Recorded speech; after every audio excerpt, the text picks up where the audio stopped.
ईशा की जिंदगी धीरे धीरे एक ऐसे मोड़ पर आ चुकी थी जहां हर दिन एक नई परीक्षा बन गया था। आकाश का व्यवहार अब पहले जैसा नहीं रहा था। वो बिना वजह गुस्सा करता, छोटी छोटी बातों पर झगड़ा करता और जैसे उसे ईशा की कोई परवाह ही नहीं रह गई थी। हालात तब और बिगड़ गए जब उसने घर का खर्च उठाना बंद कर दिया, यहां तक कि मासूम मिशु की पढ़ाई के पैसे भी रोक दिए। एक माँ के लिए इससे बड़ा दर्द क्या हो सकता है।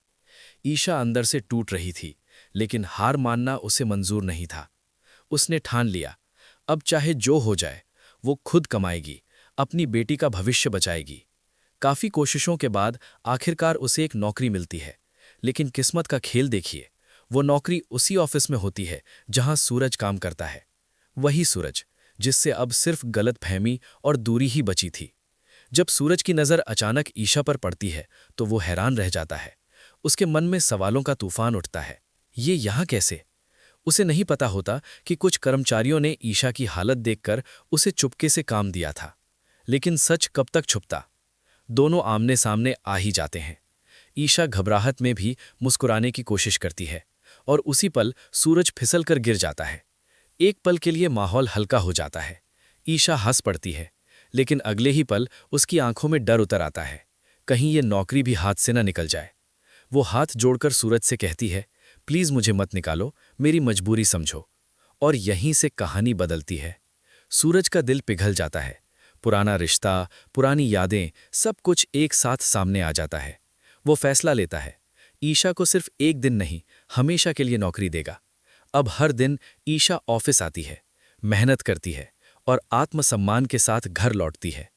वहीं दूसरी तरफ आकाश सब कुछ देखकर भी अनदेखा करता रहता है, लेकिन अंदर ही अंदर उसका अहंकार उसे चैन नहीं लेने देता। धीरे धीरे उसे शक होने लगता है, आखिर ईशा ये सब कैसे मैनेज कर रही है। उधर ऑफिस में ईशा और सूरज के बीच एक अजीब सा रिश्ता फिर से बनने लगता है। छोटी छोटी बातें, हल्की मुस्कानें और अनकहा सा अपनापन। इसी बीच एक खास मौका आता है, सूरज की बहन की शादी की सालगिरह।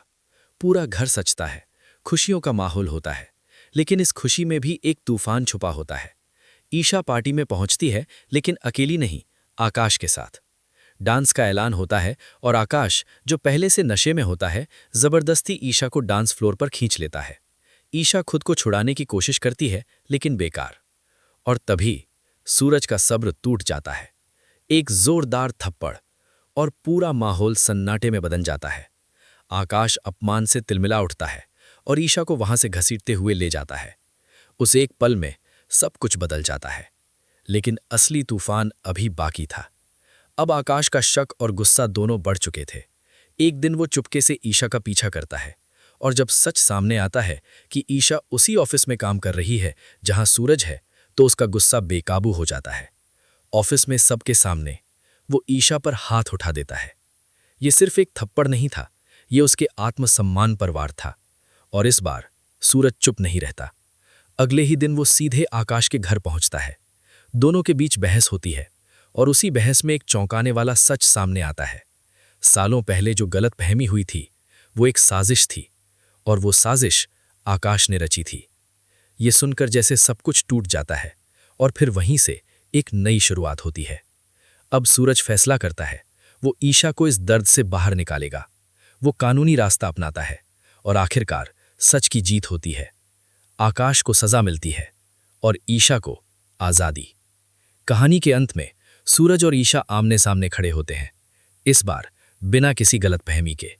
मिशु उनके हाथ पकड़कर मुस्कुराती है, जैसे टूटा हुआ परिवार फिर से जुड़ गया हो। और शायद यही सच्चा प्यार है, जो हर तूफान के बाद भी जिंदा रहता है।